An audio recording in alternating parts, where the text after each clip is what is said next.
Okay, we're now going to move right into the second panel of the strategy conference. I know I immensely enjoyed the first panel and made a whole bunch of notes to myself on things I need to think more deeply about. And, I hope some of you were inspired as well. This panel will look at how we find and develop the strategic leaders of the future. I threw out the idea in my opening comments that we might, at some point in time, have to look outside the normal process.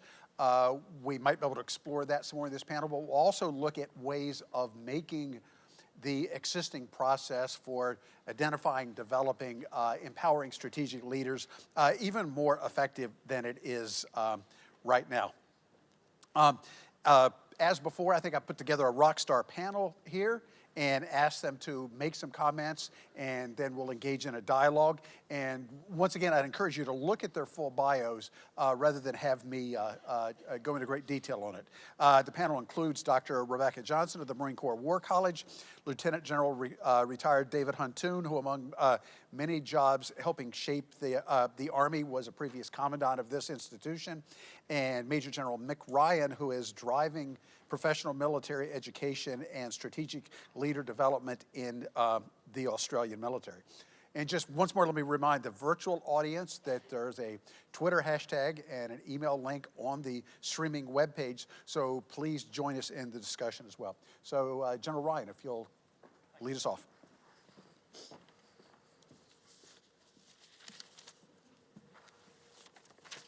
Firstly, thanks, Steve, for the invitation.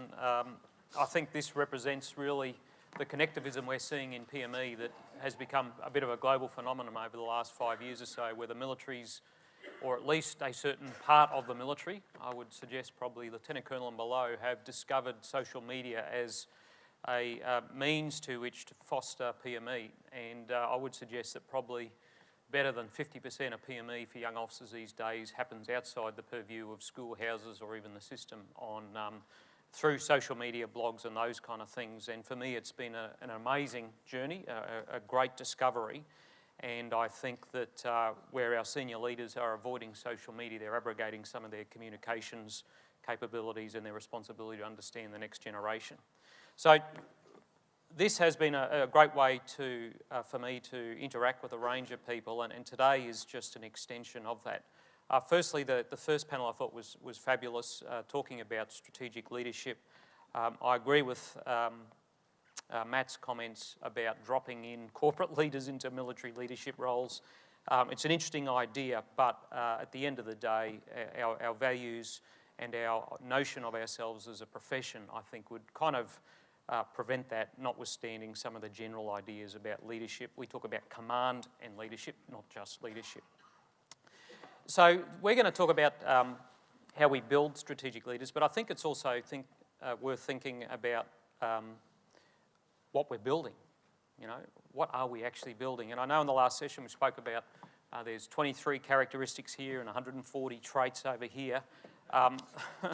My view of that would be good luck, but it's a great example of paralysis through analysis. I think there's only a few key traits in strategic leaders.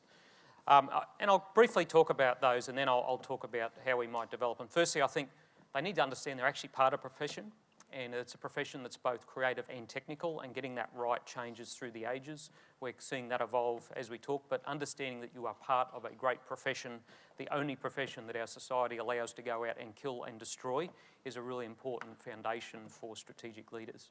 Secondly, and I think this builds on Matt's point, they're leaders, they're readers, they're writers, and they're connectors. You can't just be one of those, you've got to be all three.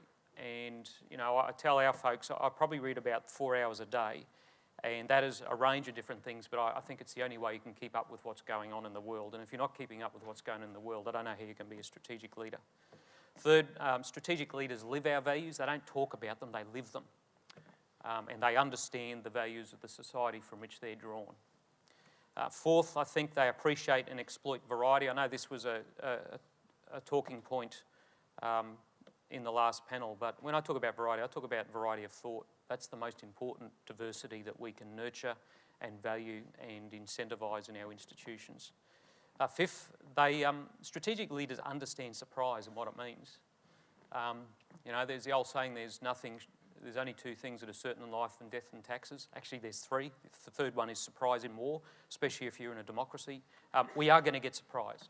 I can guarantee it, and no matter what we do, it's going to happen. It's about how do you build resilient organisations, adaptive organisations, and understand that the enemy also gets surprised, and how do you maximise that and exploit chaos and ambiguity.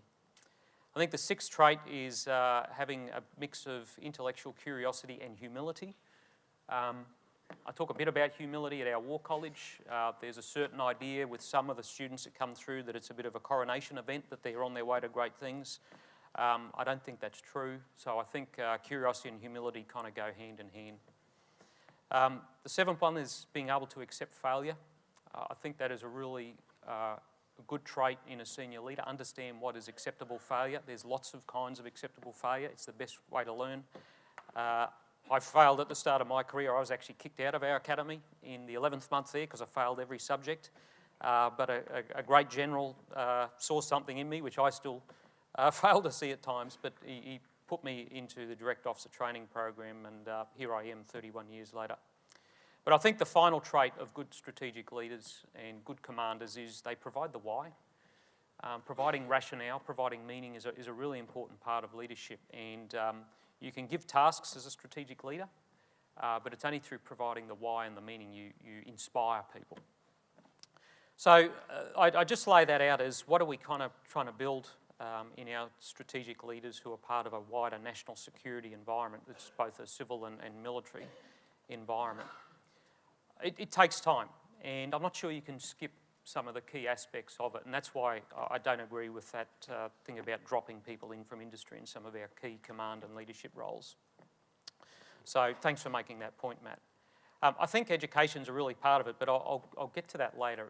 In building strategic leaders, you know, there's some institutional and personal aspects. I mean, Scharnhorst kind of cottoned onto this. If you read The Enlightened Soldier, it's a magnificent book.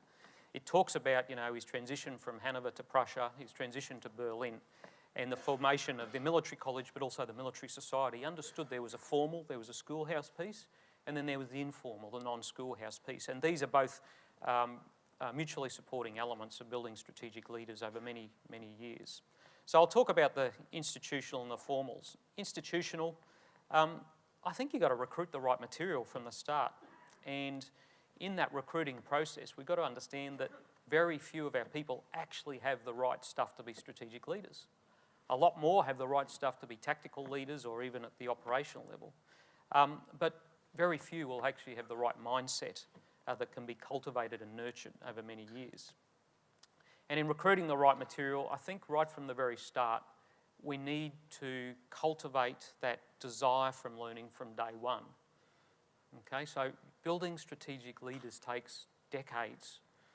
It's not something we can pull off a shelf. We need to ignite the flame of desire in people to learn through their whole careers, because the system is never going to provide all the learning outcomes that we need our senior leaders to possess. Experience is really important. It starts narrow but broadens gradually. We talk about broadening assignments. These are actually really important.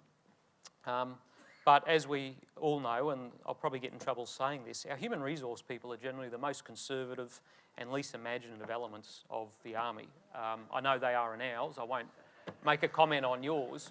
But once you step just one step outside that march up through different ranks, your life becomes much, much harder. So our system needs to appreciate that the breadth and broader range of assignments actually builds better strategic leaders. It builds diversity of thought. Related to that is talent management. And for me, talent management isn't so much about broadening or giving different experiences. It's about recognising late bloomers. We've all seen people who've been basically tapped on the head as a young lieutenant and made it all the way through. And you can do that with some high talent people. But there are others who are very average lieutenants and captains who actually are extraordinarily talented lieutenant colonels, colonels and one-stars. And how do you identify that talent early? And how do you give them the opportunity to get through the really challenging pieces so they can develop as true strategic leaders? I think finally I'll just talk about education in the formal piece. You know, we need a set educational continuum. And I think this is something armies do extraordinarily well. We have a pretty set educational continuum, and for all the weaknesses in some of the talent management and human resource piece, having that defined continuum where you have a series of experiences and educational interventions, that helps build the organisation, it helps build individuals. But we need to evolve that, and we need to constantly iterate it so that we're looking at not just what is formed in the educational continuum, but how you deliver it. There are so many clever ways that we can deliver learning outcomes now, that through schools, through online, through hubs you can pull down, through networks. I think we need to be a little more clever. And finally, we just need to continue investing in innovation and PME, reconceive what we think is PME constantly. I'll just make a couple of final points on the informal I spoke about.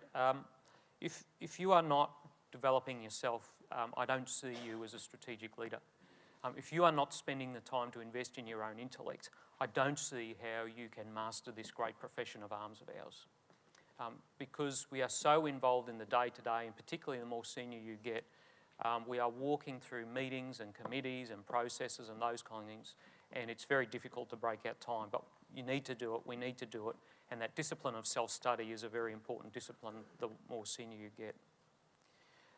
Building and participating in networks. There's a form of strategic leadership that people like Matt Kavanagh have demonstrated over the last few years. There's a strategic advocacy and leadership that they're showing with this informal network, this connectivism, this social media ecosystem that's underpinning next-gen PME, and it truly is underpinning next-gen PME. And as I said, this whole we don't like Twitter because of this or because of that, it just doesn't work for me. And it shouldn't work for strategic leaders because it is a great mechanism for interaction and connecting to people. We were asked as part of the terms, I guess, will there be war colleges in 2030? I would say yes. It'll be impacted by artificial intelligence, machine learning, distributed learning, better understanding of JPME. So they'll continue to iterate, but I still think they'll be there. Who will be going there will look different, I think. How it's delivered will look different, but I still think they'll be there. I'll finish now, but I just want to say why I think this matters, why building good strategic leaders matters. It's a very short quote from a fellow called Williamson Murray, who I hope you've all heard of. Basically has written all the great books on military innovation over the last 20 or 30 years. And he has a short quote from a book called Strategy and Military Effectiveness. And he says, war is neither an art, neither a science nor a craft, but rather an incredibly complex endeavour which challenges men and women to the core of their souls. It is, to put it bluntly, not only the most physically demanding of all professions, but also the most demanding intellectually and morally. The cost of slovenly thinking at every level of war can translate into the deaths of innumerable men and women, most of whom deserve better from their leaders, and that would be us. Thank you.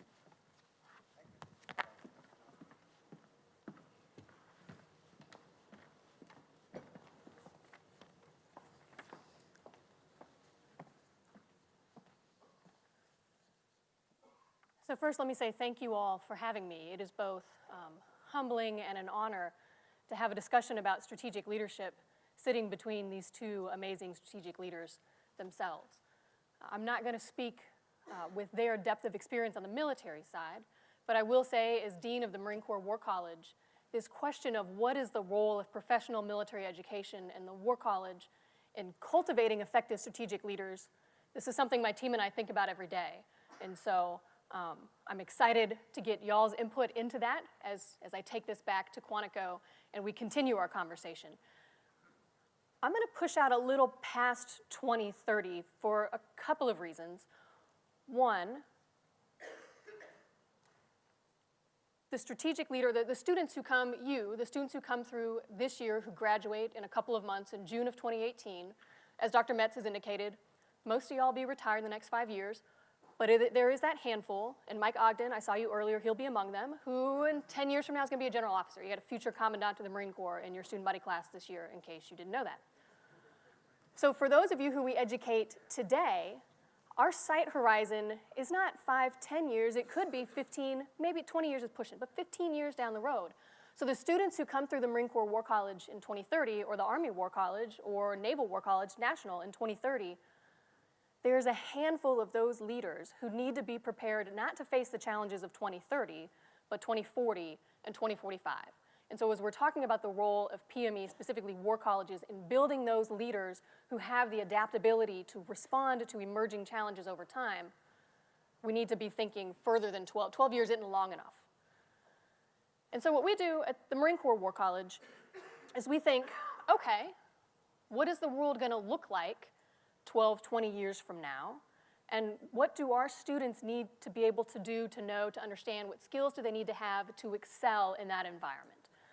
And we think, we draw from Congress, who gives us requirements. We draw from the chairman, who gives us requirements. We draw from the commandant, national policy guidance. And all of these things typically will feed into content. We have not had a discussion. I cannot think of a conversation that I've had with another dean at a PME institution or anyone in the Marine Corps over the last 12 months where we haven't discussed near-peer competitors and being able to confront them, and where we haven't discussed deterrence in the straight-up Cold War 1980s nuclear deterrence scenario or consequence response to a failure of deterrence. But whatever we teach you about North Korea this year, there's a chance it'll be obsolete by the time you hit your next duty station. For sure, it's going to be out of date 3, 4, 5 years from now. And so the content, the issue areas that we cover, while incredibly important, are not nearly as important as your ability to be effective, critical, and creative thinkers. The chairman really likes to hone on the idea of building adaptive leaders, not just at the strategic level, but tactical operational level as well. And so for us at the Marine Corps War College, that is our #1 goal. And I'm going to bet, I can't bet we're in a federal facility. I would strongly predict that in 2030, building critical and creative thinkers will be a strong goal for us as well. That is not going to change over this time period. The second thing that we try to build are joint warfighters. Marines love to talk about fighting the MAGTF, but the reality is Marines don't fight the MAGTF in the bubble. We fight the MAGTF with the Army, with the Air Force. From time to time, if forced against our will, we'll even fight with the Navy. I'm glad you laughed. I say it with love. But we need to be able to fight in modern warfare in 2018, let alone in 2030 and beyond. We don't fight as services anymore. We fight together. And when we say joint warfighter at McWar, we don't literally mean the narrow definition of just brothers and sisters in arms. When we say joint warfighter, what we really mean is interagency and combined international. And I'll talk about this here in a minute. But the fights of today, and certainly the fights of the future, the military doesn't fight by itself. You fight with the State Department. You fight alongside the State Department. You fight alongside USAID, the Treasury, US Trade Rep. And we need to be able to integrate effectively in a highly rapidly evolving, adaptive, complex challenge. So critical creative thinkers, joint warfighters, military strategists. And I will tell you, I love our students and I think they're phenomenal. I don't know if this will be the same for you. If there is a weakness in our student body, it is in their effectiveness as military strategists. We have phenomenal tacticians come to us at the Marine Corps War College. Folks with decades of profound, exceptional, inspiring experience at the tactical level. And that's great. But we need operational and strategic thinkers who communicate effectively at the tactical level as well as the operational and strategic level. And so we really think hard about how do we develop military strategy. Again, the context will change. We draw on history. We just come back from a fantastic field study that we took to Normandy last month, where the students actually walked the beaches. They had spent months preparing. They had hundreds of pages of reading. They had multiple seminar discussions with experts. They played war games, so they themselves were in the position of trying to land on the beach and move forward.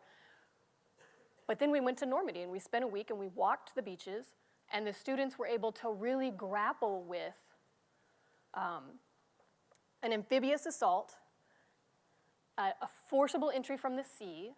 And I had a student write in his paper, he said, I've studied Normandy before, and so coming back to it now, and I can tell you, it never really occurred to me before that Normandy wasn't a battle for the beaches. Normandy was a battle for roads and key terrain. We look at Normandy and the landing at Normandy as being a victory in and of itself, as though the guys came ashore and then they sat down, drank a beer, and watched the sunset. No, Normandy was the beginning of a campaign that led to strategic victory. So when we think about building military strategists, we have beautiful history to draw from, but the key has got to be campaigning for strategic effect. Counterinsurgency, irregular warfare, all of those will continue to exist going forward 12, 20 years. But campaigning for strategic effect and critically leveraging technology, leveraging what we call integrated learning that brings together readings, the classroom, video, subject matter experts, and for us, importantly, actually walking terrain and seeing the ground, the craters in the ground, and how it all fits together. That is what is critical to building strategic leaders. And so what we see at Marine Corps War College is those 4 elements of an effective graduate. Critical and creative thinkers who are adaptive, able to evaluate information, sometimes disinformation, and make useful and effective judgments on the basis of that information, open-minded enough to see different potentials than the status quo. Joint warfighters, not just joint in the literal sense of uniform folks, but the joint and combined fight of all the instruments of national power, it's a cheesy way to say it, of leveraging U.S. national power along with our allies. Military strategists who are able to campaign for strategic effect. And then strategic leaders who are not just good direct leaders, although certainly that is critically important, but are able to lead organizations and understand the trends in organizations today. Major Kavanaugh, I think, touched on it in his comments, which I think is precisely right, which is if we want to borrow anything from corporate life coming into military leadership, it's that the workforce today is changing. We know that boards of directors that have women on them are significantly more profitable than companies whose boards of directors are all male. Millions of dollars a year. These companies out-earn companies that have no women on their boards. We know that the workforce is flattening in a way that makes it significantly more productive, but is at odds with military hierarchy and traditional command and control structures. When we study strategic leadership, we need to be understanding how those lessons that are so effective in the corporate world may and may not apply in the military context. Under what circumstances do they make sense? So if we pull all those 4 things together, critical creative thinkers, joint warfighters, military strategists, strategic leaders, we believe that we're preparing our graduates in 2018 to meet the challenges of 2030, and that we're preparing those students who will come through in 2030 to confront the challenges of 2040 and beyond. Thanks.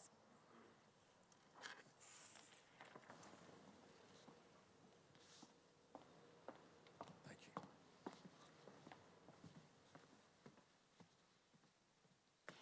I'm drawn to this lectern as if by reliving the moments of a refrigerator magnet to a Kenmore. It has a certain familiarity that I'm very comfortable with. I want to go back to a comment that was made earlier this morning, and I think it's a good one. I worked for General Casey, Chief of Staff of the Army, a couple years ago, and every time that I would march a group of staff officers across the hall as the DAS, General Casey was always interested in 3 things. And the first one was to reinforce the comment in the back, what are we trying to accomplish?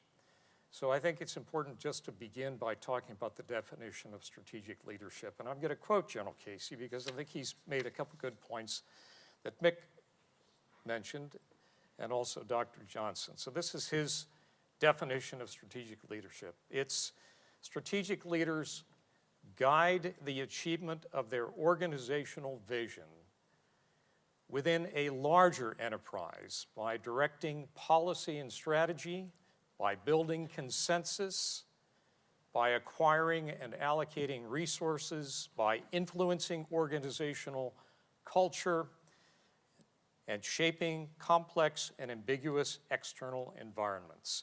They lead by example to build effective organizations, grow the next generation of leaders, energize subordinates, seek opportunities to advance organizational goals, and balance personal and professional demands. So there's just the beginning of the problem. That's the RTP we all remember in our undergraduate days. And I want to go then to the next issue, which was the question posed by this panel, which was initially, How can the Army and the Joint Force find strategic leaders in expected and unexpected places? And I think we've all spoken to this by inference or directly, so here's kind of my take on that. The finding, in my opinion, of strategic leaders is the simple piece. So I'm going to respond to that initially, but I want to turn the question on its head in just a minute. In the expected places, strategic leaders can be recognizable when they take on strategic level responsibilities. They begin to succeed perhaps as field grade officers, and that's when they take on enterprise level task and risk. Many of the emerging strategic leaders could be graduates of the Functional Area 59 program, which is taught here at the Army War College, or they could come from this audience. They could come from the School for Advanced Military Studies or the SAW program at Quantico. There are many sources of the emerging strategic leaders, and I think many of them could be unexpected. There's a balance here that can be struck. I'm not so sure where we find them is the key piece, though, but we do find them reading, I think, some of the same literature. The writings of Thucydides, when he talks about the Melian dialogues in the Peloponnesian Wars. Sun Tzu, who reminds us about caring, when he says that if you love your soldiers as if they were your beloved sons, they will follow you into the deepest valley. Those are the kinds of timeless approaches to leadership, and I think strategic leadership that still convey. Certainly the soldier scholars of the past century that are taught here at the Army War College and all our counterpart institutions, writings from SSI and PKSOI reinforced by the work here, of course, of AHEC. All of these, in my opinion, contribute to the development of strategic leaders. They represent, again, I think, some sense of immutable wisdom, of relevant thoughts about the enduring nature of war, not necessarily the character, but they speak to the nature of war, the nature of leadership, of failure and success. But I also think they can be taught formally and informally earlier in our professional military careers, and certainly learned by example in your own operational experience. Remember, our triad in the Army and really across all the services is the capacity to learn that comes to us from institutional domains, from the organizational domains, and I think increasingly when it comes to the business of learning to be a strategic leader from self-development because of advances in technology. Now, I also think that emerging strategic leaders can be found in unexpected places. And let me give you one historical example who appears to be the result of expectation, and that's Dwight David Eisenhower. But I think if you look at his career, you'll find that in many ways he could have been an unexpected strategic leader. Certainly he advances in 1941 from the rank of Brigadier General running strategy, plans, and policy to 3 years later, the 5-star Supreme Allied Commander, Europe, getting ready for the liberation of the continent. So his innate capacity for building consensus at the strategic level in a group of highly talented, and some would say highly egotistical subordinate commanders, certainly made him the right choice to undertake that great strategic task in 1944.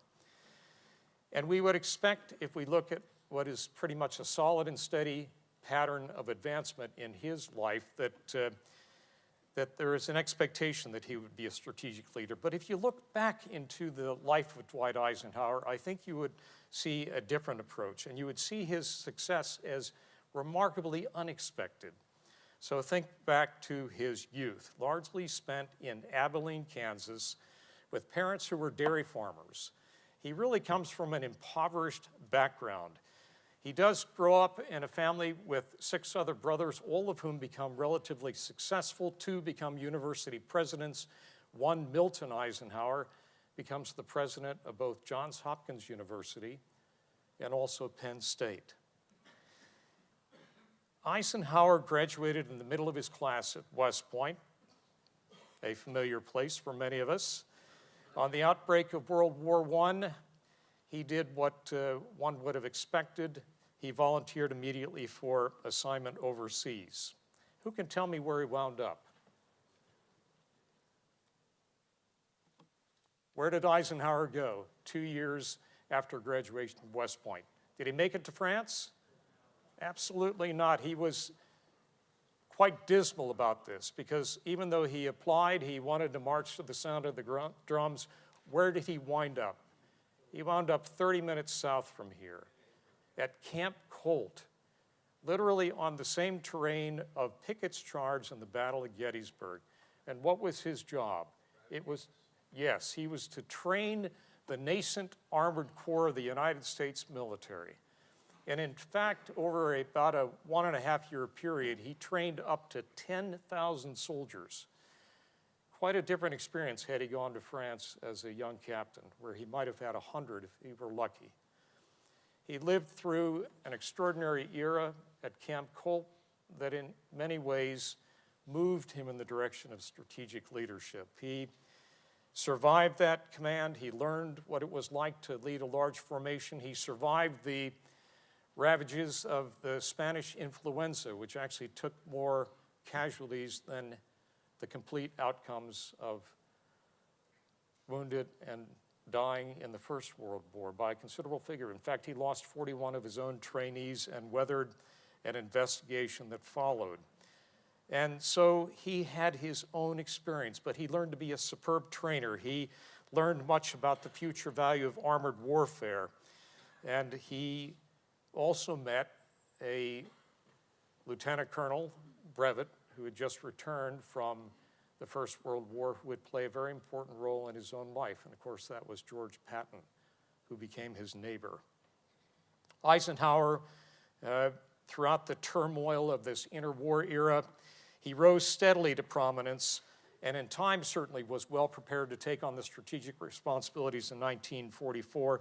But he really was an emerging leader who came from an unexpected place. And he simply rose to the occasion for so many, many reasons. Along the way, he certainly went to the institutions that we value. He graduated at the top of his class at the Commanding General Staff College at Leavenworth. He was a graduate of the former iteration of this institution in 1928.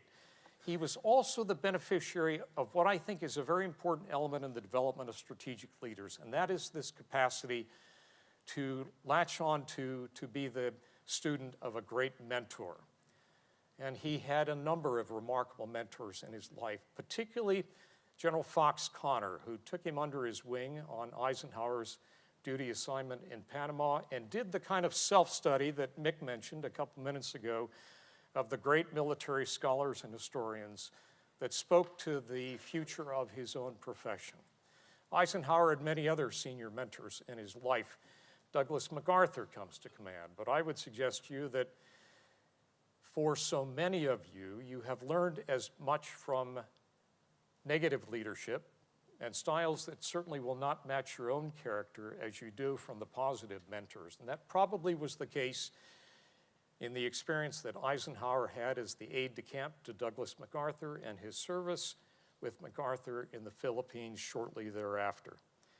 Eisenhower was also mentored by General Pershing and certainly later by George Catlett Marshall, who, as we know, famously carried around in his pocket a book that he kept for many, many years, which was his form of leader development to get a sense for those emerging, perhaps non-traditional strategic leaders who he was certain would have to lead the large formations in the advent of a major world war. The promise of strategic leadership, I think, can also be found outside of the mainstream of our institutional development programs without advanced degrees or mentoring. Ulysses S. Grant has been mentioned a number of times in this conference. I would imagine that many of you perhaps are doing what I am doing, which is having bought Ron Chernow's book. It sits in majestic glory by my bedside as I struggle to get through the first several hundred pages. But I think Chernow does a remarkable job in reminding us that Grant, in his own way, is an unexpected former and future strategic leader. He certainly comes from a modest background. He struggles in his initial life. He has no remarkable formal education. He was not selected for early advancement, but he comes into his own at a remarkable moment. In some case by mentoring, but in large measure by some innate, intuitive success, a read of his soldiers, his care for his troops, the fact that he is a brilliant and inspiring tactical leader, and in his own way, who dealt with difficult problems in his own VUCA world. So I think if the question is, would Grant survive in 2030? I think the answer is, like much of the discussions today, it's pure speculation. So there's no foul. I think that his gut instincts in the 19th century and potentially today, as he cared for his own troops, as he dealt with his own demons, and as he balanced effectively the political issues of the day, would have made him just as effective in the 21st century. And I would close on Grant simply by suggesting to you that you are recommended to read his memoirs. I would say those of you who have advanced degrees in English literature will know that they are considered to be one of the finest examples of English writing in the history of this country. And I think that there are elements here that Mick and Dr. Johnson also spoke about that speak to his humility. Think of the moment in which he writes his memoirs. He's sitting on the porch in his house up in the Adirondacks, and he is dying from throat cancer, and he has Mark Twain publish the volume in order to pay off the bad debt from a corrupt business partner. So there's an element of tragedy. Grant is that unexpected strategic leader without benefit of so much of the formal approaches to strategic leadership that we have today, and I think he was a great example. I think it's too early today to assess the quality of recent leaders, and I won't do that, but I would tell you that in my own experience, I wouldn't hesitate to personally highlight one strategic leader, and of course that would be General Colin Powell. And if I were to recommend to you another book, it would be clearly General Powell's It Worked for Me in Life and Leadership. I love it not only because of its brevity compared to Chernow, but because it is a rich tapestry of remarkable vignettes about how to lead and also to lead as a strategic operator. And I saw this firsthand both in Operation Just Cause and in Operation Desert Storm, and I would say it was brilliant by any measure. Now, I think the problem is not so much where we find expected or unexpected strategic leaders. I think the answer is, what do we do with them? Do we listen to them? Do we advance them in rank? The comments that were made in the earlier session about our professional military education and our HR system, do we shuttle them to the side and only listen on certain occasions? I think the answer is we do all of those things. We are an action-oriented profession, and with good reason. With good reason. We love to resolve problems as soon as possible.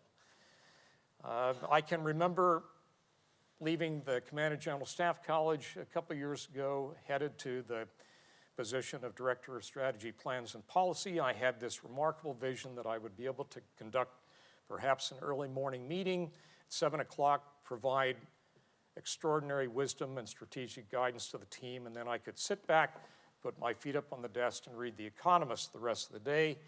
This did not happen. I found myself racing, as I did in the successive opportunities I had in the Pentagon, to race down the E-ring at a high velocity, surrounded on either side by great officers who would whisper in my ear at the last minute about those equities which were important to the service. So I think there is an issue of velocity that does matter, whether it's in a policy crisis, but certainly on the battlefield. So speed does matter. And I think that strategic objectives in the 21st century remain similar to those in the time of Clausewitz in the sense that they demand rapid resolution to accomplish political goals. I also think that that pressure is intensified in 2018 clearly by the power of media oversight afforded by the technology that is available to us all. And it's a technology that Mick, I think, also pointed out that is of great benefit to us as we use that additional language. Speed matters, but the strategic formulation of an answer to a wicked problem also requires that it be balanced by what our dean at Quantico talked about, which is the power of critical and strategic thinking, a measured approach. So we often race to solve the problem at the expense, I think, of a thoughtful and comprehensive definition of the problem set. Einstein has been erroneously credited with a very interesting axiom that fundamentally says that if he were given 60 minutes to solve a highly risky problem, he would have defined the approach to that time by taking 55 minutes to think about the identity of the problem and review it, and the last 5 minutes to resolve it. I think the idea is instructive, if not the origin. There is a strategic thinking mnemonic star, and we love templates and mnemonics, but it's literally stop, think, act, and review. And I think that it is possible to do that in any crisis, and I think it's imperative to do in every crisis. It's been estimated in the private sector that up to 70% of Tiger teams and mini crisis action teams are required to actually restart their brainstorming because they realized that their initial problem set was wrong. So this idea of stopping, thinking, acting, and reviewing, I think, is essential. And it's the balance between our passion for speed to resolve issues as military professionals, but it's also the need to have strategic and critical thinking skills. So I think the how of finding strategic leaders in the future may not be as important as the why and the what next.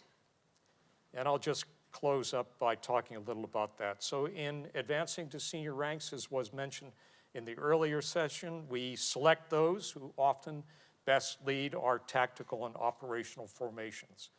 And I am a hearty believer in that. But I think our panelists have also noted that there is a much broader aperture at the strategic level that requires additional skill sets. Remember, as you all know, that the Army's definition of leadership speaks to the idea of influencing others by providing direction, purpose, and motivation while accomplishing the mission and improving the organization. Leaders who can come from many, many different sources. So I think we assume in general terms in the organizational world, in the institutional world, that we are doing a fairly good job in preparing a significant percentage of our leadership for strategic leader responsibilities. But perhaps the larger purpose should be to reach out to a broader audience, to teach as many as possible the traits and examples of those who exemplified that strategic leader capacity, and focus more deliberately on creating as many as possible who actually can lead strategically from many domains. The personnel system remains a pyramid. Not everyone can serve in a strategic position, but I think many more can contribute to the strategic dialogue. And I think we're increasingly beginning to see this derivative of a self-development move. And I know that Steve and I spoke a little about this last night when it comes to organizations like Strategy Bridge and others that have come to life in the past decade, riding the wave of advances in strategic communications technology. So I think there are more ways to instruct strategic leadership and strategic thinking by many other means. I would just mention as an example that today there are 6.3 million students in the United States who get their learning online, both in the undergraduate and graduate domains. I think there's a great example of how we are actually beginning to change the concern that I heard from questioners in the first panel discussion about where are we in terms of developing senior leaders, and I think it's derivative of something that's happening right here at the Army War College, and that is a relook, and this is about the fourth one that I'm familiar with in the past 20 years, of general officer education. It begins at the colonel promotable level. It covers the major general program, in which I serve as a strategic coach, and it closes with our 3 stars. And it is I think, a much different, more experiential, hands-on, challenging, demanding writing approach, demanding a speaking approach. And I think it is no longer the opportunity to sit back and look at multi-lines on a PowerPoint slide. So I think we're beginning to move in the right direction when it comes to that formal organizational approach that pays attention to cutting-edge technology, the right means to develop strategic leaders, and includes this idea that when you move to command the enterprise or contribute to the enterprise at the service level, the multinational level, the combatant command level, and across the interagency, that you have to learn new skill sets, as General Casey spoke to. It's about things that you've been doing intuitively for many, many years. It's the business of understanding the second and third order effects, influencing organizations not under your command, which so many of you have done in the past 15 to 17 years of your service in theater, and it is certainly an enhanced cultural awareness. It's about being a good listener and one who is empathetic but also decisive. It's one who not only values but can understand how to master new strategic communications. I want to just close with 2 final thoughts, and I'll hold comments about the future of the War College for our discussion. I think that many of us remember that we used to draw the linear lines that spoke to the business of tactical and operational and strategic levels of war. And I think that model is considerably out of date, because I think all of you have lived the idea that those levels of war are in fact Venn diagrams, because they are interdependent, interchangeable, and they are interconnected. And it is the soldier, sailor, airman, marine, civilian, and sometimes contractor in our current theaters of war or in the political circles of policy who must all understand the strategic mission so that their actions support and do not counter the intended outcomes. I've got one final thought, and it has to do with the presence in this course of your international officers, whom I consider to be critical in the roles that are played in the development of strategic thinking.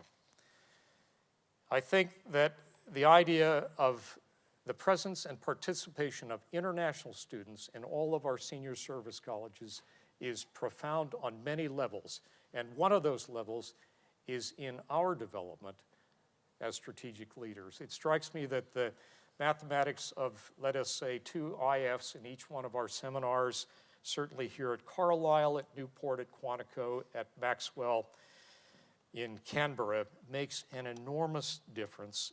IFs live and lead in the world of our futures as strategic leaders, and they remind this to us each and every day in the collective conversations that take place not only in our seminars, but in the social interactions and hopefully in a successful accomplishment with Jim Thorpe here in a matter of a couple weeks. Those IFs go on to become their chiefs, their chods, and in some cases, their presidents. And that, to me, is one of the key elements of a strategic leader, which is the power of relationships. And with that, we'll take on the next several questions. Thank you very much. Thanks. Okay, over to you. Who would like to engage with the panel? Okay, sir, we'll start down here. Good afternoon, sir. Maybe for anybody on the panel, but General Ryan, you kind of brought up digital communication first, but U.S. Air Force, Mick, by the way. So you talked about communications. There's kind of this axiom that face-to-face is the most effective form of communication. followed by video teleconferencing, then telephone, and then written, and then, Snapchat and Twitter and all this sort of thing. And, public oratory skills are super duper important. Super duper is an actual measurable term, just in case you're concerned. So it's so important that the school here has developed a public speaking class that you can take. It's an elective. But there are no electives at the college that I'm aware of that improve your ability to manage video teleconferencing, or even deeper into that digital age of how do I create an effective Twitter for my unit's message, for my communication, for I'm trying to get out there. So the question is that should more colleges get involved in trying to make people more effective communicators outside of your public speaking oratory skills? And if so, how should that be done? I'm happy to lead off on that. I mean, strategic communication, good strategic leaders are good strategic communicators, right? And they use every club in the golf bag. Face-to-face is obviously very, very powerful, whether you're on the battlefield or in a committee room or in a syndicate discussion. But you have to use a range of other tools sometimes to break through organisational strata, and the hierarchical system we live in doesn't always allow strategic leaders to get best advice. They get good advice from one or two rings around them, but sometimes you need to access advice from well beyond that, and you can't always do that face to face. You can't visit every unit in your army if you're Chief of Staff of the Army, for example. So these other mechanisms that are products of the digital age, there's some threats there as well. I absolutely acknowledge that.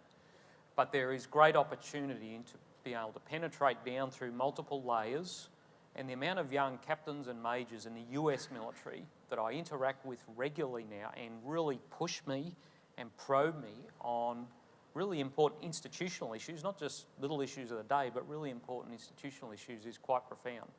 So how do we educate people for that kind of environment? How do we push them to use every tool at their disposal? Well, this kind of institution is part of it.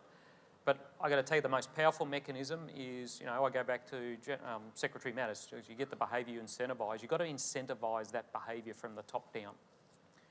You've got to have your most senior leadership be advocates for this kind of approach. They've got to use it, they've got to be seen to use it, and they've got to be advocates for it, and they've got to have the right incentives in place to use it. So whilst this place will be important to help take you on the journey, there's institutional behaviours that need to adapt, evolve, and include certain incentives for using those mechanisms, I think. Yeah, I'll jump in on this as well if I can. This is something that we don't have a how to use social media or how to leverage social media for strategic communications at the War College, although it's fascinating to think about what that might look like. But we approach it from a couple of different perspectives. One, we approach it from the ethics perspective, and that's where we started talking about it first, was how not to get yourself in trouble on Facebook. And we were doing this well before Marines United, but of course Marines United put a stark light on service members' inappropriate use of social media, not to gain knowledge and network and build knowledge and build relationships, but unfortunately to destroy, right? Social media used to support strategic communication. So we started the conversation, I want to say 5 or 6 years ago, across Marine Corps University, not just at the War College, but focused on the issue of ethics and how do you remain apolitical in a social media environment? What does it mean?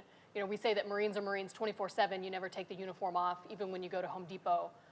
It's why a lot of them on the East Coast don't wear flip-flops and jeans and whatever, no ratty jeans, whatever. But your social media presence is an extension of your professional self. And a couple of years ago, 3 years ago maybe, when I first came to the War College, 2.5 years ago, I'll be more precise, we realized that social media in particular is an extension of our classroom. And so we started to do things to bring Twitter, Facebook, LinkedIn, which is another font of both intel spoofing and great professional development, to bring those into our classrooms in meaningful ways. And so we would start a hashtag for a seminar, and we would identify subject matter experts ahead of time who would be on Twitter and bring them into our discussion on a particular topic. And it would be rolling in the background, and students could engage the experts, and the experts could engage the students. And so using it in a real-time learning environment. Incredibly successful, even though I don't know how it is here, I've only been here a couple hours. Our tech backbone at Marine Corps University is certainly not looking 12 to 20 years into the future. Right. But we make it, when people have their own devices, we make it work. So we started with ethics, and then we said, how can we use social media as an extender for our students to learn?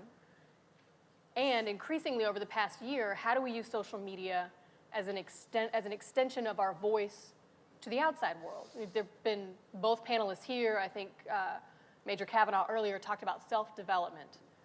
We only have 30 students a year come through the Marine Corps War College. We only get 12 Marines annually come through the Marine Corps. There are more Marines out in the sister service war colleges than there are at our own schoolhouse. And there are any number of significantly more Marines who have to educate themselves online than come to resident PME. I am a strong advocate of a resident PME experience because what you can't simulate in the online environment, even though I'm also an avid fan of self-directed learning and online learning, you just don't get that same face-to-face sustained, and we are paying you tens of thousands of dollars, hundreds of thousands of dollars each to dedicate your lives to 10 months for your betterment. Not for yourselves, but for the betterment of the service and the betterment of the nation. But 40 hours a week for 10 months, you guys are in the seat learning, and you don't get that in a self-development space. You don't have that dedicated service. But what we want to do is we want to open up our schoolhouse so people who can attend Marine Corps War College, just like what you guys are doing here with the simulcast, you can't attend, but you can still learn. And so the final thing that we're trying to do in the social media space or using technology for strategic communication is we're just trying to model what right looks like. So again, it makes good sense. I'm going to take this note home because this makes good sense to me for curriculum development to think systematically about how we can prepare our students as they become graduates and strategic leaders who are effective in this domain. But the way we've done it so far, serious conversations about ethics, trying to bring this into our classroom environment, and then honestly through our own online presence, trying to model what effective strategic communication looks like. A little less formal than normal, but always professional, sparking new ideas, trying to challenge our doctrinal thinking in ways that are useful for today and future challenges, just modeling that. Yeah, but that's a great question, thank you. I think it's another language that's essential to learn as a strategic leader. The problem for you, all of you, is time. Mm-hmm. So, you know, the premise of this program is look 12 years in the future. And so I flipped it and thought about where I was 12 years ago while I was standing at that lectern. And I'm astonished by what's changed in terms of the technologies that are available to strategically communicate. So I think about this extraordinary proliferation of blogs, whether it's Dave Barno and Nora Ben-Sahel, or it's Ryan Henry's War on the Rocks, or it's X number of other informal blogs created by young officers. In the time 12 years ago, the rave was companycommander.com, which was created by a young captain in the Army and was very rapidly taken over by the United States Army because of its goodness. The problem with all this profusion of information and the need to have a second language and the need to be accomplished in social media is time. So I'm the last person who would turn to John Kem and say, hey, what's the problem here? Why haven't you added X to the program? Because I know firsthand that curriculum is a zero-sum game at every institution. And there is only so much time you have in 10 months here to prepare for your next immediate assignment and then hopefully to continue to contribute to the strategic issues of the day. You may have to do this on your own. You may have to lean on your service through its CPAs to provide that kind of an opportunity. But your issue, I think, is time. And you've got to decide what will make you the most successful leader when you depart this wonderful place.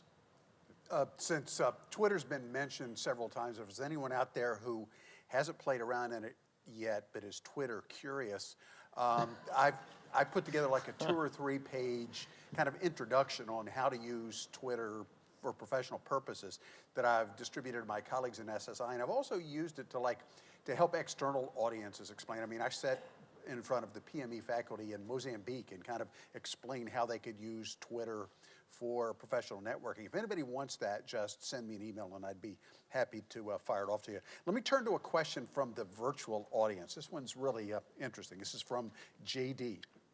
says, psychologist Jordan B. Peterson suggests that humans and lobsters share serotonin-based dominance hierarchies, while chimpanzee warriors maintain leadership via social altruism.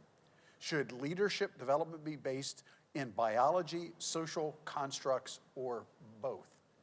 So anyone there have any expertise on lobsters versus chimpanzees? Wow. I'll take a go at that one. Okay. I mean, I'm aware of Jordan Peters, some of his writings. I'm not an expert on lobsters or chimpanzees. But, you know, it appears to me that, you know, the bigger argument here is, as we continue to look at how our profession evolves and what we need to know into the future, I mean, that future focus is really important. We need an officer, an NCO workforce that can understand these kind of conversations, frankly. You know, how do we build the literacy in our people to better understand these kind of debates that are going on? Because frankly, and I'm not going to comment on the audience here, but where I come from, the technical literacy of a large proportion of our officers in my army is not sufficient to be survivable in 10 years, I don't think. The literacy in things around AI, machine learning, space capability, cyber, those kind of things, these are not specialist capabilities, okay? Driving a truck 100 years ago was a specialist capability. Everyone does it now. These are the kind of things we need to have a literacy in. And I think the question, I don't have a view on whether we should be lobsters or chimps, but I do have a view that we should be able to understand these kind of technical arguments for the future of our profession, because as we, you know, try and future-proof ourselves and try and understand what's the half-life of the kind of educational outcomes we provide here, these are the kind of potentially conversations that we need to be in to shape, and we can't have imposed upon us by technologists some of the outcomes that we've seen in the social media world, because as we've seen from technologists, they're now saying, hey, we were moving so cleverly and quickly with the technology, we didn't have time to think about the ethical concerns. We can't afford that. We're the only bit of society that takes life legally. We need to look at the technology and the ethics hand in hand at the same time to make sure we get the right outcomes on behalf of our society. So it's kind of a long answer to lobsters and chimps, but it kind of gets back to you know, one of my bents about we need to improve technical literacy of us dumb generalists.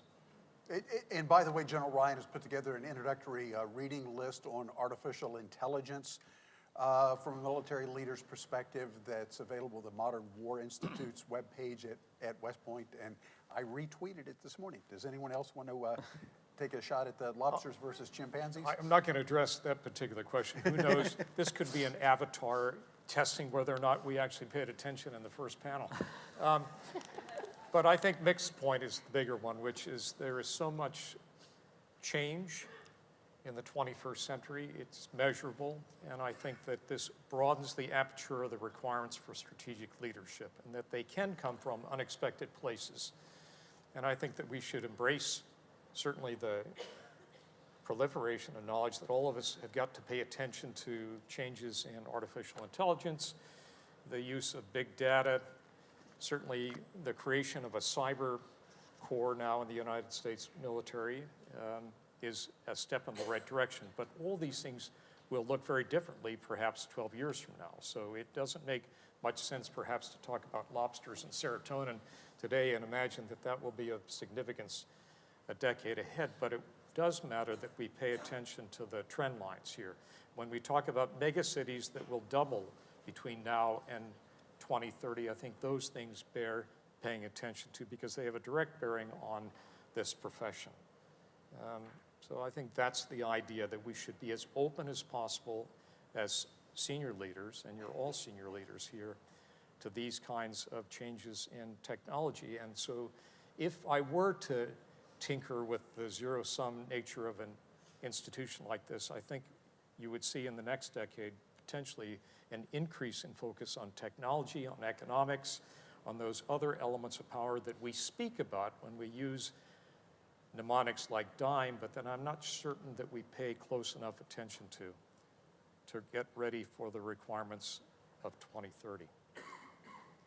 Yeah, I mean, I think both these comments make sense to me. When we think about leader development, frankly, when we think about anything, when we're forward-looking, we ought to be open-minded enough to accept that what sounds silly at first blush might have some utility to it.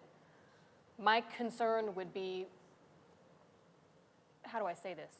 Trying to make leader selection or strategic leader development and selection so scientific that we use either serotonin or social dynamics, that we have one basis for selection. And the reason that makes me nervous is, one, that just seems overly mechanistic for what ought to be an open, organic, developing process.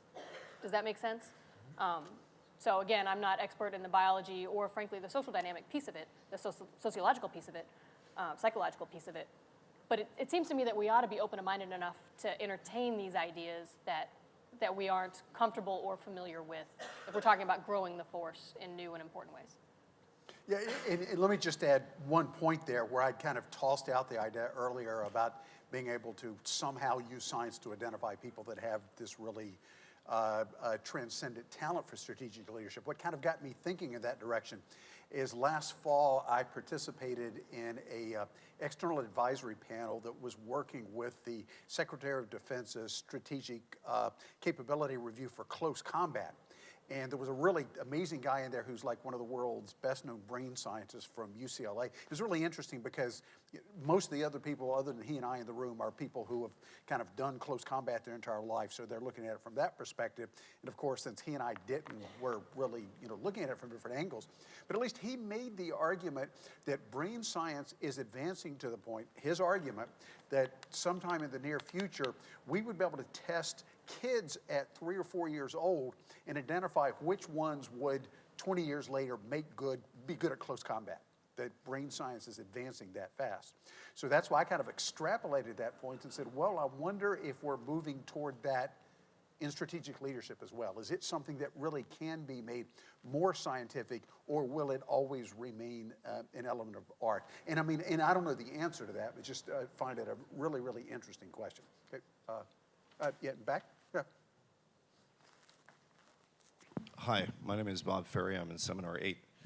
I am an expert in the field of pediatrics. That's how I was trained. And when I was thinking about how I would advise Ambassador Janae Cooley in 2030, or Commissioner Erica Christie, or Congressman Barron, I was trying to think about the eternal and universal values of training. And for me, it comes back to parenting and grandparenting. Those are crucibles that everybody faces: our soldiers, our sailors, our Marines, our strategic leaders. And so if you want to find problems for logistics in a VUCA environment, go to a Boy Scout jamboree in the hollers of West Virginia. If you want to see teamwork, you can go to cheer camp, right? If you want to see inspiration or innovation, go to the refugee camp in Jordan. We got, as part of our advanced regional studies elected, we were processed as refugees in Amman earlier this month. Also timely, earlier this month, Senator Duckworth stepped on the Senate floor with her child. To my knowledge, the first time a child has been brought onto the Senate floor because they had to change the rules. So when we talk about strategic leadership and changing our institutions, and we talk about time management, my question relates to how we can better support parents and grandparents, as many senior leaders are, to integrate those personal aspects of their life that built the character that produced the Eisenhowers, that built the empathy that prevented the Hitlers, and so forth, in a way that is appropriate to the context of whatever environment you happen to be in. So we've heard a lot from prior speakers about balance, where their words didn't really match their actions. And I think that's resonated with members of our class. I'd be curious for the panel and others to comment on realistically balancing parenting and grandparenting and supporting those roles in our future assignments. Thanks. Sure, and I'll jump in on this one because it's something I frankly think a lot about. I have an 11-month-old at home. And for those of you who are on Twitter, maybe some of you have experienced this where you become Twitter famous.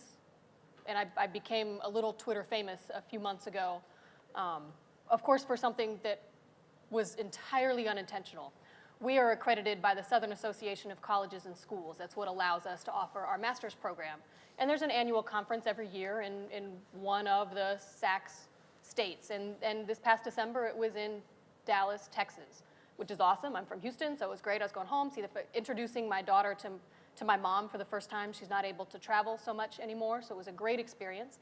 And I brought Helen, my daughter, to the conference the first day and just strolled her around. She was 6 months old, not mobile yet. She had not yet started crawling maybe a couple weeks after this trip. And I got some strange looks. And I mean, she's just in the stroller, she's sleeping, I pop a bottle, I'm taking notes in the panel, like I don't think anything of it. And I get these weird looks from the conference goers, and so I send a tweet that says something as provocative as, if you want women in positions of leadership authority, you gotta get comfortable with motherhood. Like, this ain't shocking, right? And the tweet went viral. I mean, hundreds of thousands of likes and shares and retweets, and my phone like blew up. The battery was drained in a half an hour because I stupidly had notifications turned on. No, turn that off real quick, shut the phone off. And so Wall Street Journal invited me to write an op-ed on the topic. And so what I wrote was, at this point it was January, it's 2018. This really ain't that hard. If you bring a baby into a professional space, and there's certainly environments, particularly in the military, where that would be unsafe. I don't think I want to see a baby on a flight line, right? But at a conference, or to the Pentagon, or to Congress, or to Marine Corps unit or Carlisle, you take a baby into a professional space. If the baby does the god-awful thing like start to cry, you know what you do? You stand up and you walk out, just like you would do if your phone rings. It ain't rocket science. And so what I said in the op-ed was, we need to be thinking about what makes for effective workflow. And this is not just true of mothers and parents, this is true of millennials. So in the Marine Corps, the overwhelming majority of the Marine Corps are first-term enlistees. We are a very young service. They want a flat, non-hierarchical, open flow work structure. We see this in their professional environments, and we see it in the military too, and how young Marines are self-organizing. And so if we want to incorporate parenthood, not just motherhood, although as a mom that's what I've focused on, if we want to incorporate parenthood into professional growth and development, we kind of just need to get over ourselves a little bit and create work environments that allow for that fusion. Federally, we need to do things like actually give strong parental leave, not just maternal leave. So I got maternity leave. My husband, as a Marine, got 2 weeks off. Well, that didn't help him much in actually bonding with the baby at the very beginning. We need to do more to help defray the cost of childcare, which in the DC area costs more than my mortgage payment. There are things that we need to think about institutionally to facilitate and support parents. But fundamentally, what I think we ought to be doing is focusing on, are people effective at doing their jobs? If yes, then put them in positions where they can continue to advance and promote. No mommy penalty, which statistically exists. Women take a pay cut for every child they have. Men actually earn more money for having children because men are seen as being more responsible. Women are seen as being less devoted to their job. So leadership, changing that cultural mindset is important.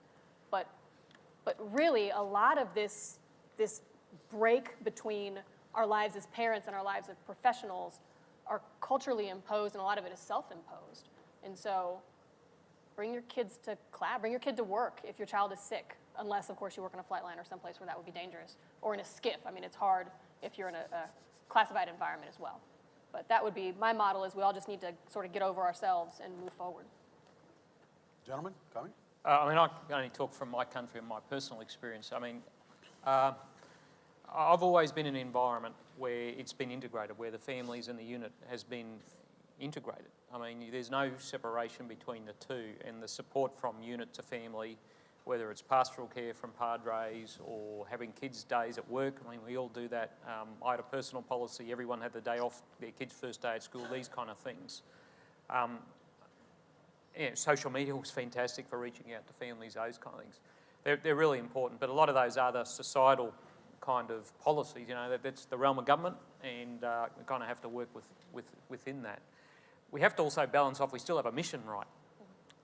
And it's getting the balance between that mission, which is a pretty serious one, and one we have to train pretty hard on, with supporting families. And, we all want to know, I'm a dad and a husband, we want to know that after 20 or 30 or 40 years service, that not only have they supported us, but we can pay them back and that they're still going to be there for us. So there's a bit of a bargain, I think, both as individuals and institutions with our families and with our spouses and with our kids in this journey. And I don't think there's any simple solutions here. Different organisations have slightly different organisational outcomes. And I think this is a command and leadership function, I think. We can live within government policies of welfare and childcare rebates and these kind of things. But at the end of the day, the environment a commander sets in his unit is probably the most powerful element in how you bond families and the members of that unit. That's my personal experience. I think it's a very important question. I take a little different perspective when I think about this idea of balance, because I'm willing to bet that everyone in this audience has had the opportunity on multiple occasions as a commander to speak to their organization about balance. We have created an infrastructure, and I think a good one, in the U.S. Army, which speaks to resilience. We have master resilience trainers. We've had the teaching piece. We are getting after this, I think, in more formal ways. But I think it's hard, and I think sometimes it's easy to exemplify, as Mick inferred, the right behavior, but demonstrate to your subordinates you're not doing this. I'll just give you a quick example. So in the many years that I've had the opportunity to speak about balance, to include in this auditorium and a previous century, it's tough to do. And I think the idea that we would expect to have stasis as if it were a problem in physics is never really going to happen in this profession. We will continue to push and challenge you to do extraordinarily difficult and often dangerous things, and I think that's always going to throw you out of balance. I remember vividly in a recent command going to an auditorium, having a town hall, and one of the things I was certain to speak about was the idea of balance in this organization and how we all needed to take time for ourselves and for our families, and to do so would ensure that our own contributions to the mission would be much more effective. And on paper, that sounds enormously rational. But what I also remember was that evening going back to my office and working to the wee hours of the night. Now, I thought perhaps this would be forgiven because who possibly would have known that, until it occurred to me after the first week in this command that my office was in a place that, when the lights were on, was in a particularly visible perspective from the rest of the campus. So I was reminded rather quickly that I had spoken at a very rational level during the day, but I was not exemplifying the leadership that I expected from everyone else, and that was very instructive to me. So I think the answer is we have to keep talking about it. It does make for a more effective organization. These things are derivative of parenting skills, and I have 4 youngsters who have all served for the government. I've got 2 captains on active duty. I refuse to tell you where they are right now, but they're doing all right. And yet, we often say the words and we don't live them. And when we do that, we lose something that Chuck Allen spoke about, which is fundamental to leadership, and that's trust. So I think we've got to continue to say the words and live them, or we will lose all these grand slogans and mottos that undergird our culture. Let me turn to a question from the virtual audience, and I suspect this will take us to the break time. This is a broad question, but it's in a different direction than we've been going for the past few minutes. From Brian Cook. Many of you mentioned, quote, strategic thinking. The Army still wrestles with its definition. What are some of your definitions, and how can we find it if we can't define it? So how would you define strategic thinking? So at our... 20 seconds or less. Okay.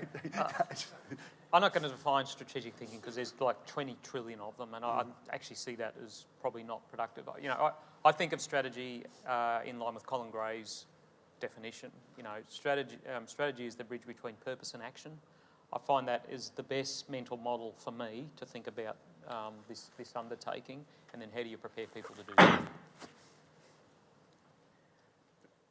I like that definition. When I think of strategy, I think of how are we going to get there?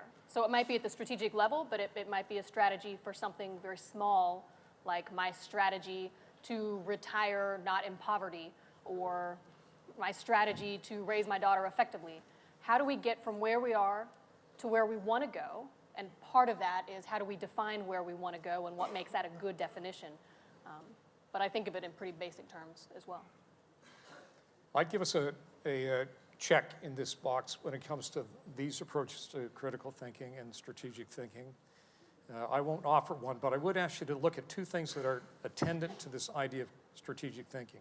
One is to continue to take a very hard look at the assumptions in your strategy, and I think actually Dr. Ben Sahel and General Barno just gave us a real favor. If you haven't seen their blog this past week on 10 assumptions of the U.S. Defense Program that are worth reviewing, I recommend it to you. And the other thing is take a hard look at the biases that we bring to strategic and critical thinking. We are consumed because of our education, our backgrounds, our nurturing with a lot of remarkable bias. They are framing biases, they are anchoring biases, they are self-justification biases, but they feed everything that we do when we move in the direction of a strategy. And it's important to try to look very, very hard in the comprehensive formulation of a problem set at where we are biased.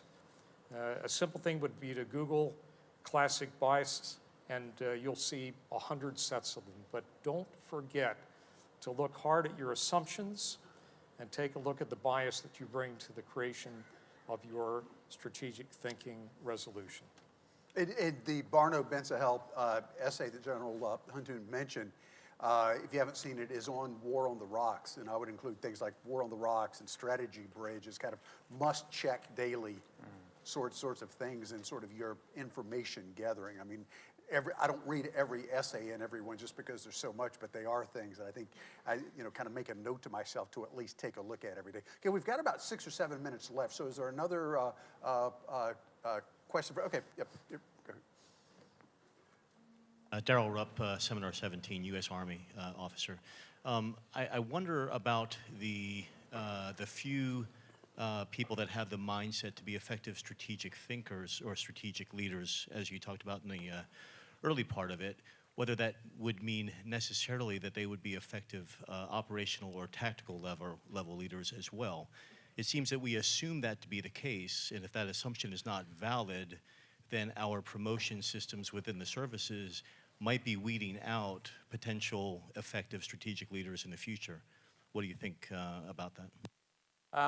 I first got into this when I was a young captain. I was the aide to a general who'd served, Vietnam and all these other places, and we were talking one day about what his job is. I knew he commanded the land forces and all this kind of thing, but he said, my most important job is to find the late bloomers. Find those who might not be on the normal track, but have potential down the track, notwithstanding the fact they might be quite ordinary as young lieutenants or captains.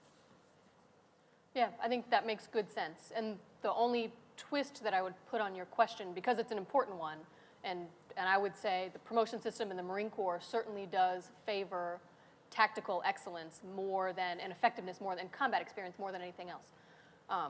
But I would like for us to open our mind. We're thinking about officers as we're having this conversation. And the twist that I would like to say is, it is hard for me to think of the United States military effectively engaging the threats of 2030 without having strategic leaders in our enlisted corps as well, right? A senior enlisted advisor's sole purpose, well, he's got many jobs, but his or her real job is to advise the commander. And it's hard to think of a senior enlisted advisor who could command a strategic leader if he or she himself weren't also a strategic leader. And I would frankly extend this not just to sergeants major, but to master gunnery sergeants as well. I don't know if it's a different terminology in the Army, but in the Marine Corps, master guns are the technical experts and sergeants major are the leadership experts. And I would say because of the way we're fighting now and the way we're gonna fight moving forward, we need to cultivate and develop strategic leadership in both elements of the enlisted corps. And frankly, on the Marine Corps side, I will say there's increasing attention paid to this. The Commandant General Neller is certainly focused on enlisted development, but we haven't done it to nearly the extent that we could or should. I think the Army, with your year-long academy, is maybe better positioned than we are. But again, even there, this idea of tactical excellence and on the enlisted side, funneling between technical and leadership expertise, I feel like that winnowing process might even exacerbate your concern to a greater extent. So I think this is obviously one of the great classic tensions in our military culture when it comes to the advancement of any leader, non-commissioned officer or officer. But I don't think it has to be an either or. I think there are many examples of people who have the capacity to do both to a high standard. We've talked about some of those today. I think we'll continue to see them. I'm encouraged by one element of the future that I think is going to be increasingly important, and it's a term that I don't like at all. I think the idea that we speak about talent management is kind of a misnomer.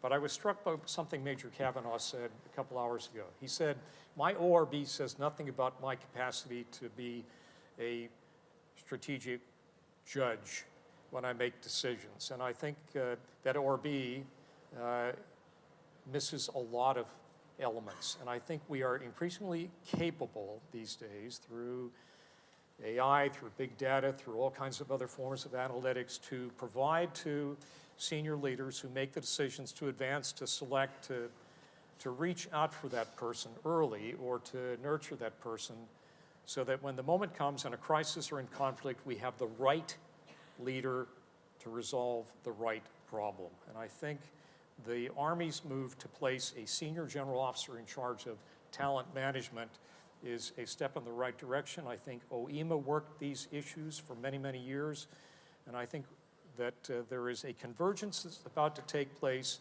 with regard to technology and some of the traditional things that we value in strategic leaders that will make that tension much less significant in the time in which you command your large formations.